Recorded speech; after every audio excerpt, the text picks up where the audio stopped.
तो अब हम लोग देखेंगे प्रीपोजिशन इन का समय के साथ प्रयोग। तो प्रीपोजिशन इन का समय के साथ कैसे प्रयोग किया जाता है, एक सेंटेंस हम आपको देंगे, बड़े आसानी से समझ में आ जाएगा। अब इस इन का मतलब क्या होगा, हम लोग क्या देखें, इन का मतलब कोई जगह के अंदर। उसी तरह से जब समय के लिए प्रयोग किया जाएगा तो इसका भी सेम मीनिंग होगा, किसी समय के अंदर। ठीक है, जैसे हम लोग अक्सर बोलते हैं ना, कब तक तुम आ जाएगा, हम लोग जवाब क्या देते हैं, 2 घंटे में आ जाएंगे, 3 घंटे में आ जाएंगे। तो हमको बोलना है कि मैं 2 घंटे में आ जाऊंगा, तो मैं 2 घंटे में आ जाऊंगा। अब इसको बनाएंगे कैसे, तो यहां पर देखिए, मैं आ जाऊंगा, वापस आएगा, है ना। तो अब हम लोग सबसे पहले ट्रांसलेट किसको करेंगे, मैं आ जाऊंगा। अब आ जाऊंगा बोलने का मतलब क्या हुआ, वापस आ जाएगा। मीनिंग को समझिएगा, बहुत जरूरी है। तो हम लोग क्या बनाएंगे, आई विल बी बैक। ठीक है, मैं वापस आ जाऊंगा, आई विल बी बैक। कब तक आएगा, आगे बोलिए, इन 2 आवर्स। तो अगला वर्ड है मेरा ऑन, और ऑन का मतलब क्या होता है, ऊपर। ऊपर का मतलब क्या होता है, ऊपर का मतलब क्या होता है, चिड़िया भी ऊपर है, तो हम बोल दे चिड़िया ऊपर है, गलत होगा ना। तो हमको ऊपर का मतलब समझाइए, के ऊपर होगा। ठीक है, तो चिड़िया मेरे ऊपर है, लीजिए के ऊपर आ गया, सटा हुआ, जो सटा हुआ हो। ठीक है, यानी कि ऑन का मतलब क्या हो गया, ऑन का मतलब हुआ के ऊपर, लेकिन कंडीशन क्या है, सटा होना चाहिए। ठीक है, सटा होना चाहिए, तब जाके ऑन का यूज कर सकते हैं, अदरवाइज नहीं कर सकते। हम लोग एक सेंटेंस से पहले क्लास में बोल रहे थे ना आप लोग को, कि मैं बेड पर पढ़ता हूं, यानी कि बेड के ऊपर पढ़ता हूं। अब के ऊपर यहां पर आया, हम लोग इससे पहले अबव पढ़े थे, वहां पे भी के ऊपर आया था, लेकिन वो के ऊपर क्या बोलता था कि सटा नहीं होना चाहिए।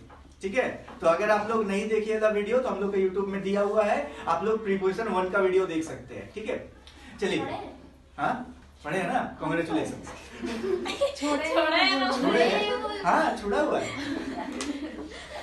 ओके, अब थोड़ा सा इधर ध्यान दीजिए। तो हम लोग का यहाँ पे क्या हो गया, अबव तो हम लोग पढ़े थे, अबव का मतलब क्या बोला, के ऊपर, उसका भी मीनिंग होता है, लेकिन कंडीशन क्या है, वो सटा नहीं रहता है ना।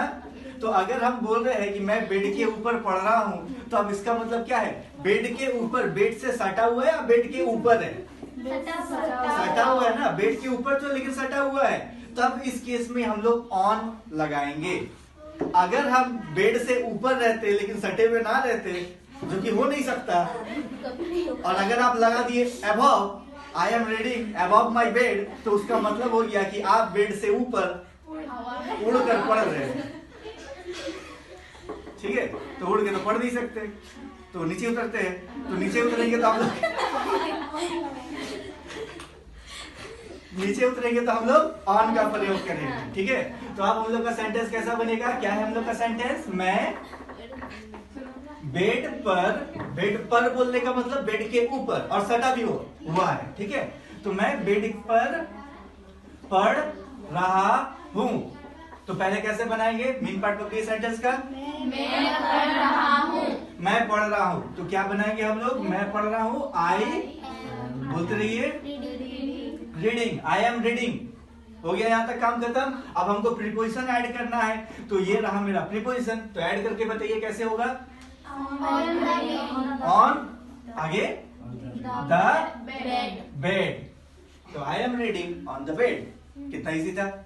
ओके, अब यहाँ पर देखिए, हम लोग क्या करते हैं, हम लोग कार को ड्राइव करते हैं ना। अब कार को जब भी ड्राइव करते हैं तो कार के अंदर में बैठकर करते हैं, तो इसलिए हम लोग वहां पे इन लगाए। अब हम लोग बाइक चलाना है, ठीक है, हम लोग को बाइक चलाना है, तो बाइक के ऊपर हम लोग बैठकर चलाते, तो बताइए क्या लगाएंगे, इन लगाएंगे, ऑन लगाएंगे, एट लगाएंगे, क्या लगाएंगे, ऑन लगाएंगे। बहुत अच्छे, एक और सेंटेंस दे। तो अगला सेंटेंस है मेरा, लैपटॉप मेरे गोद पर है। आप लोग इसको बनाइए, लैपटॉप मेरे गोद पर है। कॉपी पेन का यूज नहीं करिए, बोर्ड पे सेंटेंस लिखा हुआ है, आप लोग अपने दिमाग से इसको ट्रांसलेट करने की कोशिश करिए। मौखिक गोद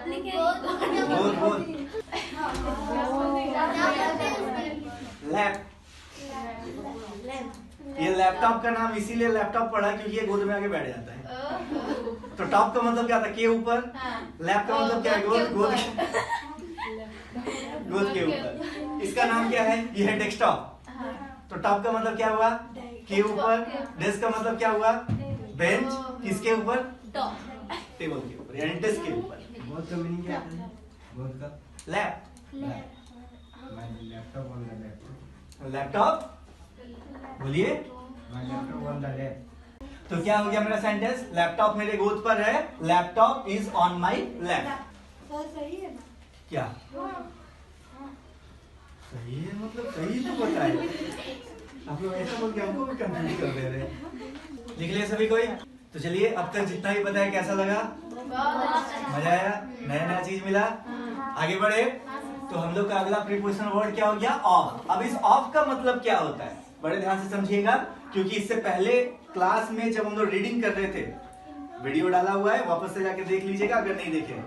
तो हम लोग जो पिछले क्लास पे रीडिंग कर रहे थे उसमें बहुत बार हमको ऑफ पढ़ना पड़ रहा था, ठीक है? तो उसी ऑफ को अभी हम लोग डिटेल में समझते हैं। तो यहाँ पर ऑफ का मतलब क्या होता है?